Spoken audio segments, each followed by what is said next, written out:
காங்கிரஸ் கட்சியின் ஒரு நிர்வாக சீர்கேடால் எத்தனை உயிர்களை இந்தியா பலி கொடுத்திருக்கிறது என்பது நமக்கு தெரியும். இதே காஷ்மீரிலே 58,000 பேர் கொல்லப்பட்டிருக்கிறார்கள். நமது ராணுவ வீரர்களும் சரி, பொதுமக்களும் சரி, 58,000 பேர் கொல்லப்பட்டதற்கு காங்கிரஸ் தான் காரணம். பாகிஸ்தான் திணறி போயிருக்கு. சிந்து நதியை உடைப்பாங்க, உடைச்சு பாக்கட்டுங்கிறார் பிரதமர். உலக நாடு ரஷ்ய அதிபர் உட்பட, அமெரிக்கா உட்பட இந்தியா பக்கம் நிப்பாங்கிறாங்க. இதெல்லாம் காங்கிரஸ் கட்சி பண்ணிச்சா? மும்பை தாக்குதலுக்கு பிறகு பாகிஸ்தான் துணையோடு சதி திட்டத்தோடு நடைபெற்ற பகல்காம் பயங்கரவாத தாக்குதலை கண்டித்து பாரத பிரதமர் மரியாதைக்குரிய நரேந்திர மோடி அவர்கள் பல்வேறு நடவடிக்கைகளை மேற்கொண்டு வருகிறார்கள். சிந்து நதி ஒப்பந்தம் ரத்து, ஏற்றுமதி இறக்குமதி ரத்து. இன்றைக்கு தபால் கூட வரக்கூடாது. பாகிஸ்தான்ல இருந்து கொரியரோ தபால் கூட இந்தியாவுக்கு வரக்கூடாது. இந்தியாவில இருந்து அனுப்ப முடியாது. சட்டத்துக்கு புறம்பாக தங்கி இருப்பவர்களை வெளியேற்றுவது, சாதாரண விசாக்களை ரத்து செய்து அவர்களை பாகிஸ்தானுக்குள் அனுப்புவது, மீண்டும் அனுப்புவது, தூதரக அலுவலர்களில் எண்ணிக்கையில் கட்டுப்பாடு, தொடர்பு குறைவு, வெளிநாட்டு தலைவர்களோடு பகல்காம் பிரச்சனைகளை எடுத்து கலந்து ஆலோசித்து அவர்களுடைய ஆதரவை திரட்டுவது, முப்படை தளபதிகளை சந்திப்பது, எதிர்க்கட்சி தலைவர்களை சந்திப்பது போன்ற தொடர் நடவடிக்கையின் இடையே நாளை போர் பதட்ட ஒத்திகை நிகழ்ச்சிகள் கூட நடைபெற இருக்கிறது. இதற்கிடையே மத்திய உள்துறை அமைச்சகம் ஒரு சுற்றறிக்கை அனுப்பி இருக்கிறது இந்தியா முழுவதும். அந்த சுற்றறிக்கையை சுட்டிக்காட்டி நேற்றைக்கு எங்களுடைய மாநில தலைவர் திரு நயினார் நாகேந்திரன் அவர்கள் தலைமையில் நடைபெற்ற பிரம்மாண்ட ஆர்ப்பாட்டத்திற்கு பிறகு அவர் தெரிவித்தபடி, வழிகாட்டியபடி மாவட்ட ஆளுநருக்கு மத்திய உள்துறை அமைச்சகத்தினுடைய அந்த அறிக்கையை சுட்டிக்காட்டி, நீங்களும் இங்கே தமிழகத்திலே தங்கி இருக்கக்கூடிய பாகிஸ்தானியர்களை கண்டறிந்து மத்திய அரசின் உத்தரவுப்படி, உள்துறை அமைச்சகத்தின் சுற்றறிக்கையின்படி, அறிக்கையின்படி நீங்கள் உடனடியாக வெளியேற்ற நடவடிக்கை எடுக்க வேண்டும் என்று தமிழகத்தில் அனைத்து மாவட்ட ஆட்சியரிடமும் கோரிக்கை மனுக்கள் அளிக்கப்பட்டது. அதேபோன்று சென்னையில் மாவட்ட ஆட்சியரிடமும் இந்த மனு அளிக்கப்பட்டது. மனுவை பெற்றுக்கொண்ட அவர் நடவடிக்கை எடுப்பதாக கூறி அதுக்கு ஒப்பமிட்டு எங்களுக்கு மீண்டும் அந்த கடிதத்தை கொடுத்திருக்கிறார்கள். இதுவரை நடவடிக்கை எடுத்திருந்தாலும் சரி, எடுக்காமல் இருந்தாலும் சரி, விரைந்து எடுக்க வேண்டும். எந்த ஒரு பாகிஸ்தானியரும் இங்கே இருக்கக்கூடாது என்று இந்திய நாடு எடுத்த முடிவு. அதை உடனடியாக விரைந்து நிறைவேற்றுங்கள் என்று இந்த மனுவை, கோரிக்கை மனுவை மாவட்ட ஆட்சியரிடம் கொடுத்து வந்திருக்கிறோம்.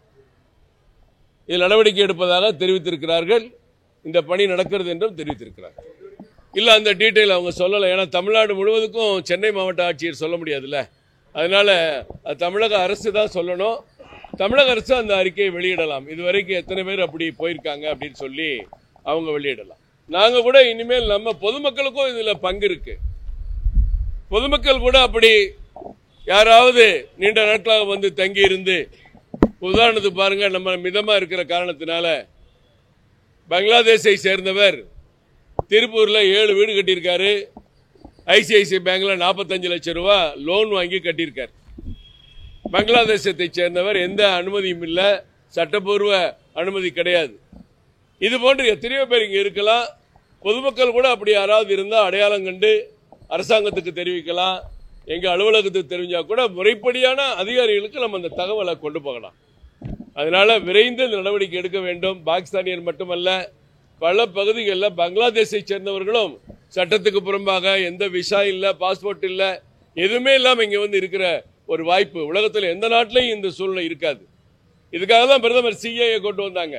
அதை கடமையா அரசியலுக்கு தான் பார்த்து எதுக்குறாங்க ஒழிய, இன்றைக்கு நமக்கு ஒரு பிரச்சனை வருகிற பொழுது கூட இது எல்லோரும் கவனம் செலுத்த வேண்டும் என்பதுதான் எங்கள் வேண்டுகோள்.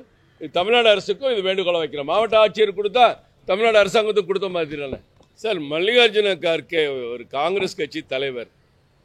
காங்கிரஸ் கட்சியின் ஒரு நிர்வாக சீர்கேடால் எத்தனை உயிர்களை இந்தியா பலி கொடுத்திருக்கிறது என்பது நமக்கு தெரியும். இதே காஷ்மீரிலே 58,000 பேர் கொல்லப்பட்டிருக்கிறார்கள். நமது ராணுவ வீரர்களும் சரி, பொதுமக்களும் சரி, 58,000 பேர் கொல்லப்பட்டதற்கு காங்கிரஸ் தான் காரணம். அந்த காங்கிரஸ் தலைவர் பாரத பிரதமரை குறை சொல்வது அரசியல் காரணத்திற்காக சொல்கிறார். மும்பை தாக்குதலில் இருந்து, வரிசையாக உரி தாக்குதலில் இருந்து நாம 21 தாக்குதல் நடந்திருக்கிறது காங்கிரஸ் கட்சியினுடைய ஆட்சியில. அவங்க என்ன செஞ்சாங்க? ஐநா சபைக்கு லெட்டர் எழுதினாங்க. ஆனா இன்னைக்கு எத்தகைய நடவடிக்கை ஒவ்வொரு மாவட்டத்திலும் வரைக்கும் இன்னைக்கு நடவடிக்கை எடுத்துட்டு இருக்கோம். பாகிஸ்தான் திணறி போயிருக்கு. சிந்து நதியை உடைப்பாங்க, உடைச்சு பார்க்கட்டுங்கிறார் பிரதமர். உலக நாடு ரஷ்ய அதிபர் உட்பட அமெரிக்கா உட்பட இந்தியா பக்கம் நிப்பாங்கிறாங்க. இதெல்லாம் காங்கிரஸ் கட்சி பண்ணிச்சா? மும்பை தாக்குதலுக்கு பிறகு ஒரு ஐநா சபைக்கு கடிதம் எழுதினாங்க, இப்படி எல்லாம் பண்ணக்கூடாது, நாங்கெல்லாம் ரொம்ப பாவம். அப்படித்தான் இந்த மக்களை கோழையாக்கி வச்சிருந்தாங்க இந்த காங்கிரஸ் கட்சி. சவுதி அரேபியா மன்னரோடு அவர் பயணத்தில் இருந்தார் பிரதமர், தெரியாத அவருக்கு? அதனாலதான் காஷ்மீர் போகலன்னு இங்க பங்களால இருந்தாரா? சவுதி அரேபியா சுற்றுப்பயணத்தை ரத்து பண்ணிட்டு தான் பிரதமர் இந்தியாவுக்கு வந்தாரு. அடுத்த அரை மணி நேரத்தில் அமித்ஷா அங்க ஹெலிகாப்டர் புறப்பட்டு போனாங்க. காங்கிரஸ் கட்சிக்கு அதெல்லாம் தெரியாது சார். அவங்க கோழைகளாவே ஆட்சி நடத்துற கட்சி. இன்னைக்கு வீரம் செறிந்த கட்சியாக இன்றைக்கு பாஜக ஆட்சி நடக்கிறது என்பது கார்கேக்கு தெரிந்தாலும் அரசியல் ரீதியாக இது போன்று பேசுவது வழக்கம்தான். அவர் பேசுறது தவறுன்னு அவருக்கே தெரியும்.